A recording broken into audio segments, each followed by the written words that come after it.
New Year's Day race. Decent show out, guys. After all the football and beer, decent show out, but a whole bunch of solo spin, reckless driving, 1 point matters. Looks like we have 14 of those. Overlap 7, 9, 14, 23, 26, 34, 37, 42, 53, 57.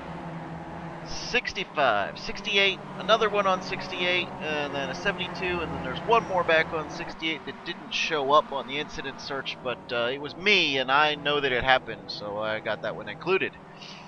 And so why don't I, well, before I do that, let's talk about the accolades on the night. I'll call it the trophy of the night, going to Mr. Robert Elder for 90 laps with only 1X. Mad props. That is some good stuff, especially in the light that most of us were in the double digits on incidents, and you nailed that with just a single one. Nobody got a clean race.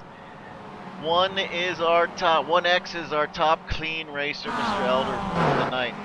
Another thing I want to do is I want to point out, I got to get in some words here on Shane, because we had a nice discussion right before the race about the purpose and the formula for the penalty system and what it really is based on. So it's not, you can only serve one penalty per race, and you've managed to rack them up there with going with an average of 2 per race acquired, but you can only serve 1 per race. So it's really designed not to be punishing as a penalty in itself, but it's to be punishing if you continue to keep racking them up. So it's designed to encourage that respect for others and vehicle control, that long game mindset.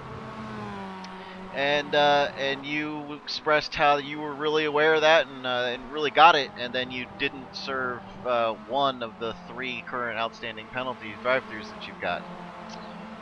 So I was miffed by that. I'm not sure what was going on in your head, but pointing that out, you kind of missed the boat on that one, and it's a good opportunity there to share with everybody that, hey, a single drive-through penalty served early on a 90-minute race, you could still easily stay effective and competitive. It's not that bad of a penalty. It's racking them up more and more and more than what you can actually serve. That'll get you to the suspension as somebody who's not clean enough to be here or not respectful enough. So you worried me on that one, Shane. I don't know why you missed that out. Hopefully you can get back to me with something simple, like you had pizza in front of you and just weren't thinking about it because it was New Year's Day. Let me go ahead and let's just zip through all those reckless driving solo spins now. First one of the race, a little bit of tire action, a whole lot of spinning, and a nasty tire wall. Way to keep it out of all that incoming traffic, though. And looks like the final turn is the place where we start going out the most. And I know many of us have seen that happen to ourselves right there. We get to mix it up here with a different turn. Lime Rock Park, and you unforgiving, and with that track surface and that rear getting loose too easy. This here is a long one. Here we got the out of control, we're on the edge, and then we go further out into the grass, back across into the grass, we catch the rail, oh, we're jumping. It's like going for extra trick points. And I was so scared watching this the first time, I thought, oh god, he's going to come right back out into traffic, but thank god, nope, got it clean at the end. Here we have a nice example of the drop tire that gets it loose and then up and over the curb. That does not make it to the reckless mode, based on the fact that it goes to on edge and grabbing an off-track incident X, but managed to keep it in control, no reckless.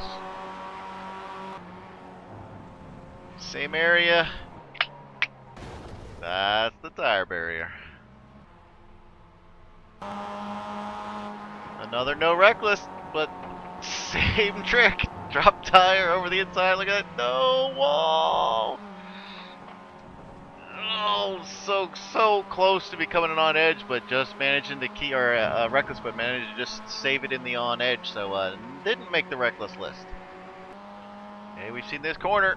Same drop tire, but a little bit more severe, unforgiving tire wall. We're gonna take an extra moment on this one because we have the catching up, trying to hold on to the draft while some faster cars had passed him by to get by. So we got the reckless, and then we have the unsafe re-entry.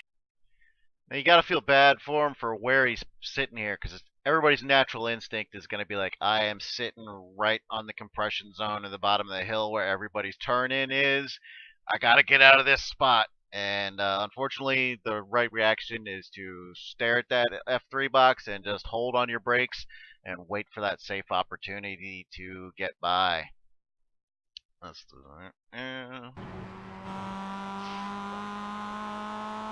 The decision was made. He was in the clear and just backed it right up into him. Fortunately, it's not a major impact. He does go into the pits right away, but it looked like it was a standard planned stop for tires and some fuel.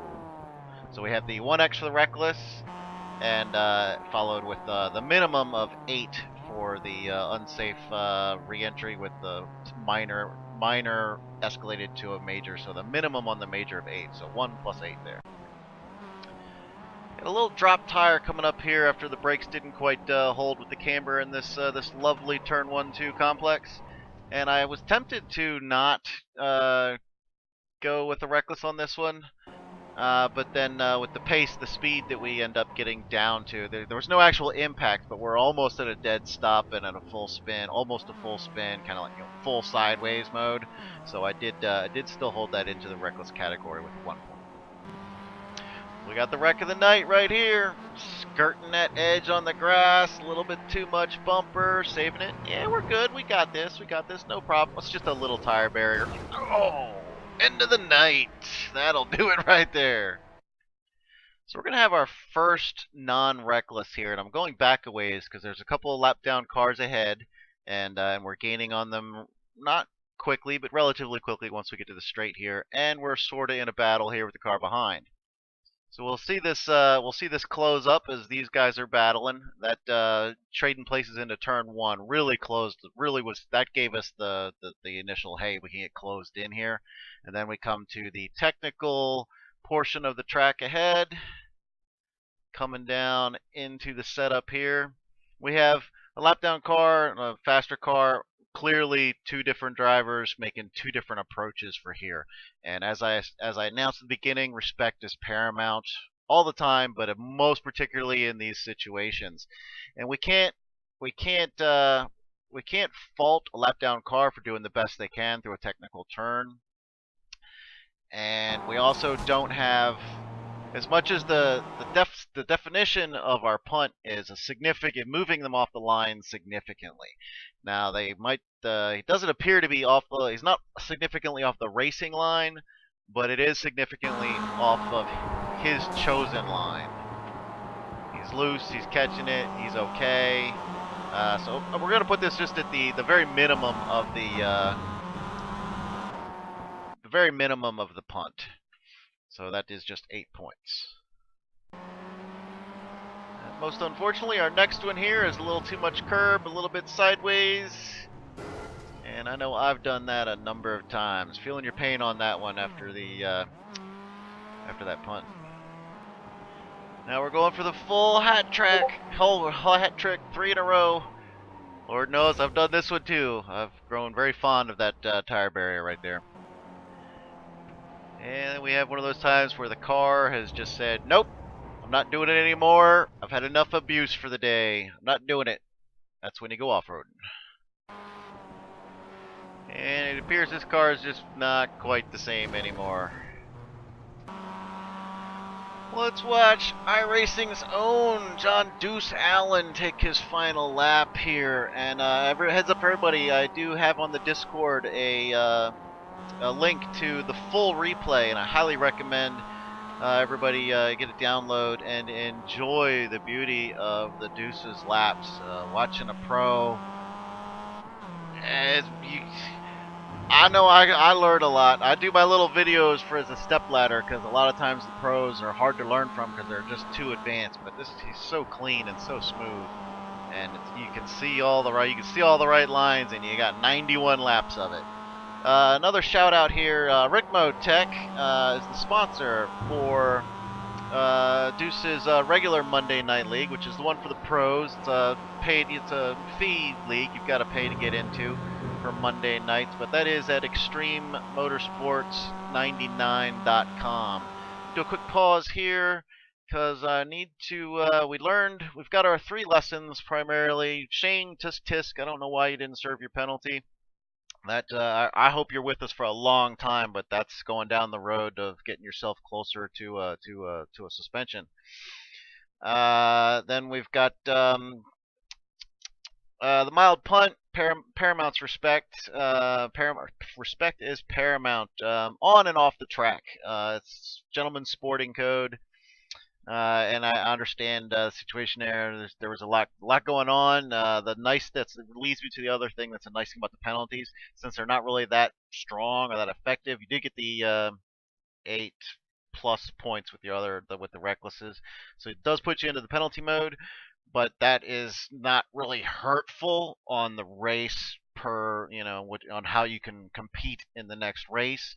And it'll provide you with more opportunity and experience to be in more situations passing cars that are slower than you, so you can gain from this event. And then the big reminder to everybody: once you've had a spin, just pause, breathe, take 5 seconds, don't move until you know it's clear. And then we had another big learning point right here, which I still don't really understand, but it has something to do with the flags and as the flags in iRacing as they drop. Because Jeff here is coming in second place into the pits, but as John is taking, where is it? Oh, there we go. Should have used the slow-mo. As John is taking the finish line. So Jeff is, where did he go? He was right. I had this worked out before. No. He didn't disappear. Oh, there he is. Okay, so John passes him. So John is forward 2. That's what threw me off. So Jeff is actually back here. Let me do it this way. There we can see it. Well, Deuce is going through the finish line up here. But Jeff was ahead before he pulled into the pits. So if he had, I think if he'd have taken if he'd have taken, I don't understand how this works. But it was, he does, maybe if he just didn't, I really don't get it. I don't know. I'm sorry about this. Deuce was saying that if Jeff had lifted to not take the finish line or something, then he wouldn't have had to do an extra lap, which he didn't have to do. So but he's in second, and then he takes third as Ronnie comes through and beats him right at the line. Right here, Ronnie beats Jeff to the line because he didn't come through. So I think Jeff was in front of Deuce coming to the finish line, so he's like, I got to do a whole nother lap.